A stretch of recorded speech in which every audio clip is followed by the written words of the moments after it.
Pierre-Jacques Provost, bonsoir. Bonsoir. Alors vous êtes le rédacteur en chef de Profession Photographe et vous co-organisez cet événement qui débutera vendredi par une soirée destinée aux professionnels de la photographie tout d'abord, puisqu'il s'agit du concours de la photographie de l'année. Alors qui et surtout quelle photographie peut-on retrouver dans ce concours ? Alors tous les photographes professionnels peuvent participer dans 15 catégories.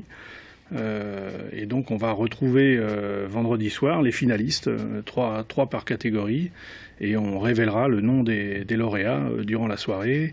Donc 15 catégories et la photographie de l'année, qui est l'un des 15 lauréats. Alors parmi les catégories, là on voit un exemple, la photographie culinaire, mais il y a aussi les paysages, c'est très varié. Alors il y a de l'animalier, de l'architecture, culinaire, reportage, sport, paysage, portrait, mariage, enfin en gros tout ce qui fait tout le spectre de la photographie professionnelle. Donc un jury de professionnels rendra, on peut dire, sa décision vendredi, mais ensuite le public pourra aussi donner son avis ce week-end. Alors ce week-end, le public pourra voter pour ce qu'il considère lui être la photographie de l'année. Ce ne sera pas forcément le même choix que le jury. Quelle peut être la différence de regard entre un public d'amateurs et un jury de professionnels ?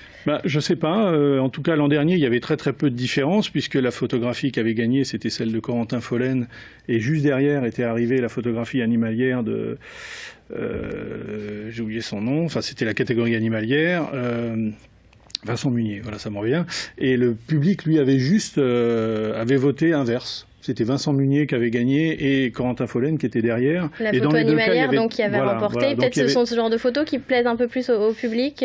Peut-être. Bon, s'agissant de Vincent Munier, c'est un tellement grand photographe que voilà, ça peut plaire aussi bien aux professionnels qu'aux amateurs. Il y aura aussi un invité d'honneur cette année, le photographe de sport notamment, Gérard Van Dystad. Vous pouvez nous dire quelques mots sur ce photographe ? Alors Gérard Van Dystad, c'est vraiment un très grand nom de la photographie sportive. À titre personnel, en tant que photographe, c'est un très bon photographe qui a été primé. On vient de voir passer la photo qu'a eu le World Press dans la catégorie sport. Ils ne sont pas très nombreux les Français à l'avoir obtenu. Mais également, ça a été un grand chef d'entreprise puisqu'il a créé et animé pendant 30 ans l'agence Van Dystad, qui a fait rêver tous les photographes de sport. Travailler pour Van Dystad, c'était vraiment le Graal. Et donc l'agence n'existe plus, mais Gérard sera parmi nous. Il va recevoir un trophée d'honneur donc le vendredi soir, et il va présenter, parce qu'il est aussi lui auto-éditeur, donc il va présenter ses livres donc durant le week-end, et on pourra le rencontrer donc. Dimanche, il y aura un échange avec le public. Voilà, il y aura un échange avec le public et voilà, il présentera son travail et il y aura un échange. Alors vous en parliez à l'instant, l'auto-édition, c'est un des thèmes de ce rassemblement. En tout cas, les photographes se tournent de plus en plus vers ce mode de fonctionnement.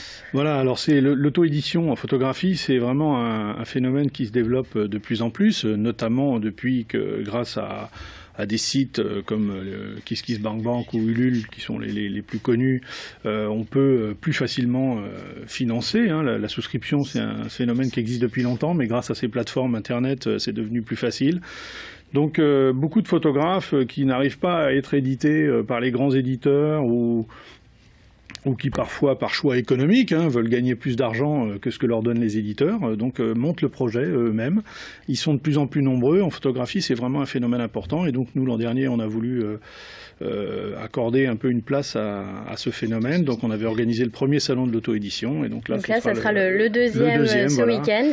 Et on pourra rencontrer les photographes, échanger avec eux, acheter leurs livres.